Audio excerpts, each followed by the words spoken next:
Hello everybody and welcome to today's video.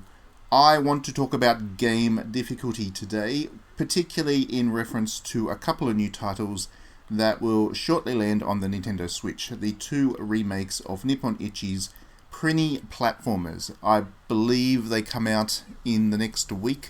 I've had them for a couple of weeks now and have been playing them. This is the first time that I've played them through, and you'll be able to check out my full review on digitallydownloaded.net within the next day. These two games were originally released on the PSP and they are notorious for their difficulty. Before even stepping in to start to play them myself, I was very much unsure about whether I should, because I'm not great with platformers or difficult games as such, so I wasn't sure I'd be able to actually play through them, but I did give them a go because it is Nippon Ichi and I do enjoy the Prinnies as a character, so I felt like I had to try them. I'm glad I did, as you'll see in my review, but there was that infamous level of difficulty that really almost put me off giving them a go at all. Now, there are a couple of reasons for that perception of difficulty with these two titles. The levels themselves feature incredibly exacting design and enemy attack patterns, which bring a real old-school feel to the ability for the Prinny to be hit by an enemy and knocked down into a gap to lose a life. So the best comparison I can think of, which a lot of people would have played, is the original Castlevania from back on the NES. That is a game that I really don't like. No, I do enjoy the game in general, but there is one particular part of it that I really hate. And it's at the end of the very first level where there are these flying head ghost monsters that are attacking you. And at the same time, you're trying to jump across a number of very thin, tiny platforms. If any of those ghost heads hit you, it's almost certainly a fall down the gap for a life lost death, and it is very hard to avoid them when you're making those jumps. The Prinny games make that kind of situation a very common occurrence indeed.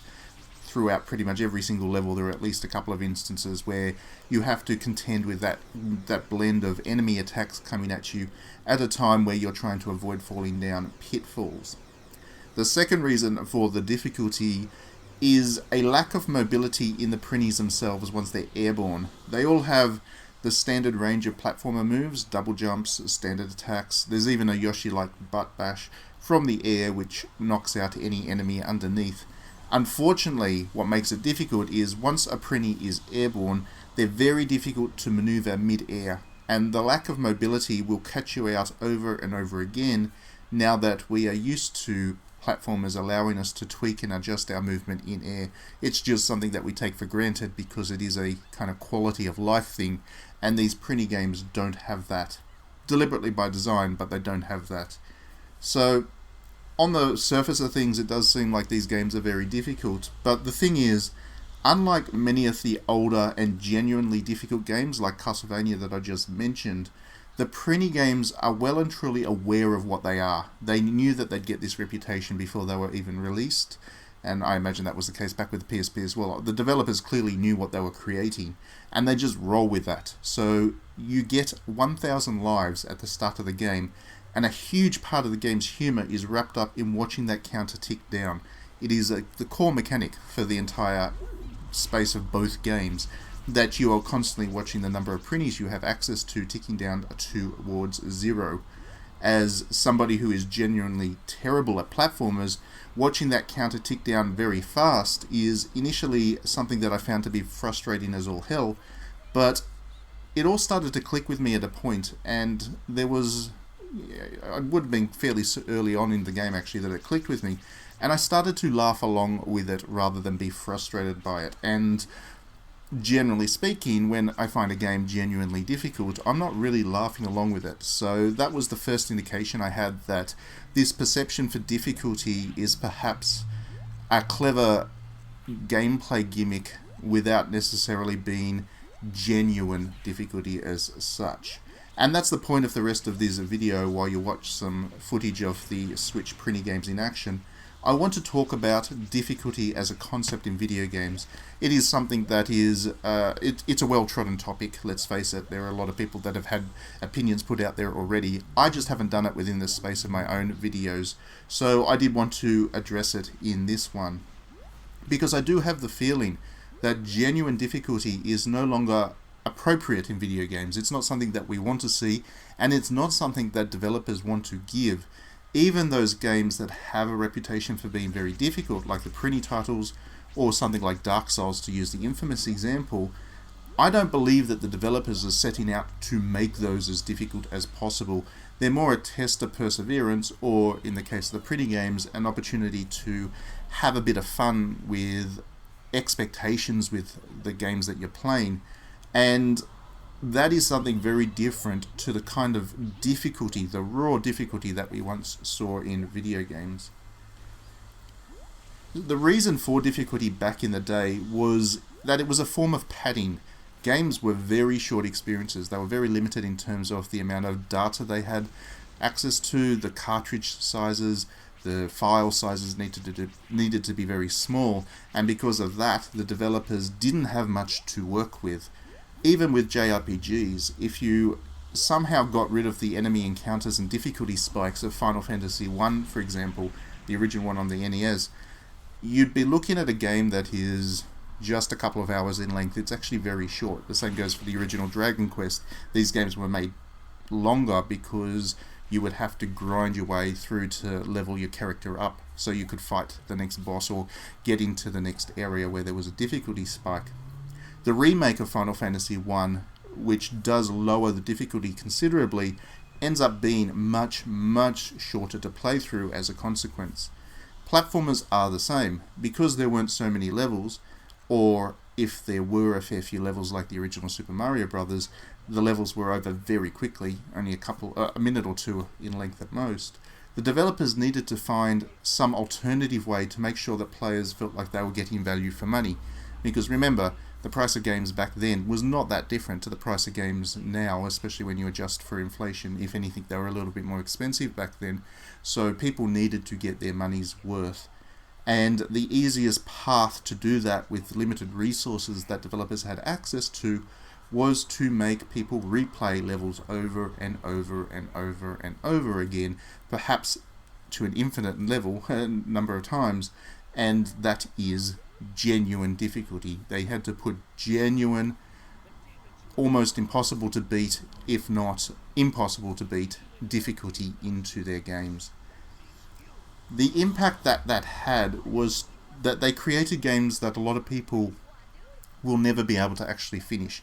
There are a lot of games from the NES era, especially, but also the Super NES to a lesser extent, that I will never be able to complete because you hit a wall, and when you hit that wall, it doesn't matter how many times you replay the level, you're not going to be able to get past it. There is a point, everybody has a plateau, a moment where they hit their kind of the highest point of their skill sets with a video game, and short of putting in some kind of Herculean effort to turn playing this video game into an actual job, once you hit that plateau, you can't go further.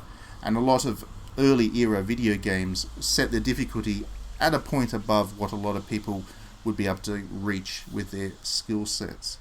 So they would be, stuck on the plateau, unable to get through the wall. But that's not how games work now. That 1,000 life limit in the Prinny games means that through sheer repetition, there are very few people that will find themselves unable to finish those Prinny games. 1,000 lives is a lot. And yes, you would have to replay the same section of a level over and over again, but thanks to a pretty generous checkpointing system, the lives tend to disappear quite quickly when it's a difficult section, but you do get to replay that one little section over and over again until you do eventually get through it through blunt force.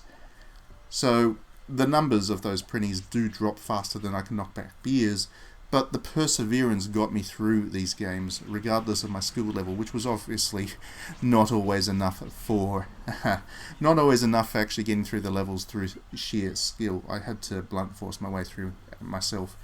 It's not so much difficulty in its purest sense, as it's more that the perception of difficulty is a running gag, and if anything, the only test that the Prinny games throw at you is a test of patience.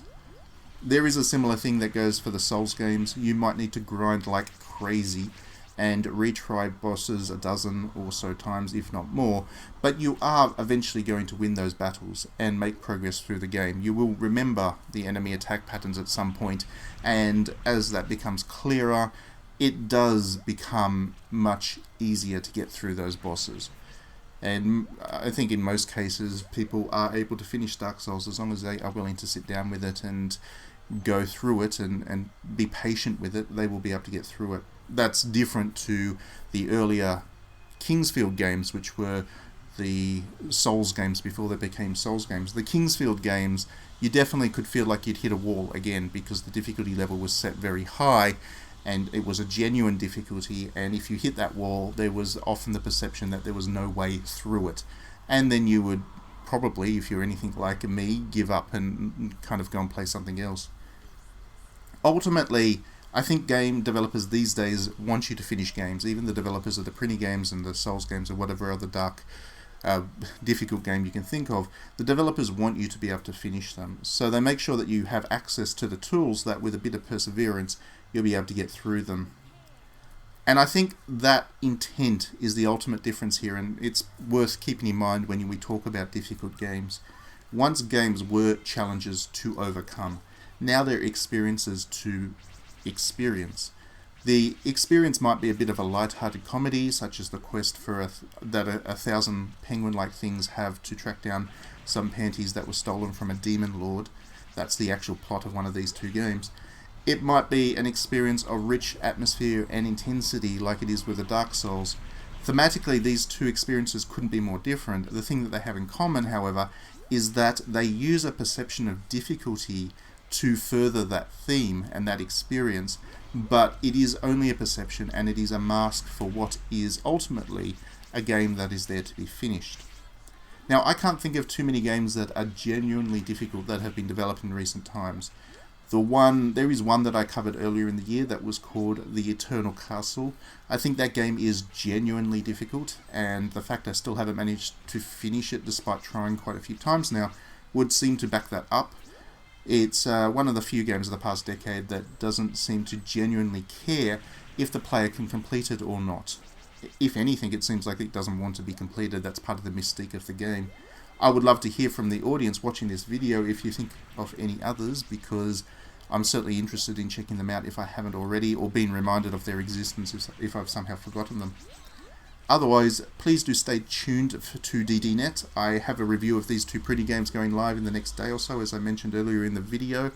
But without giving away too much of what I'll write in that review, I did genuinely enjoy these, even though I'm not the biggest platformer fan in the world.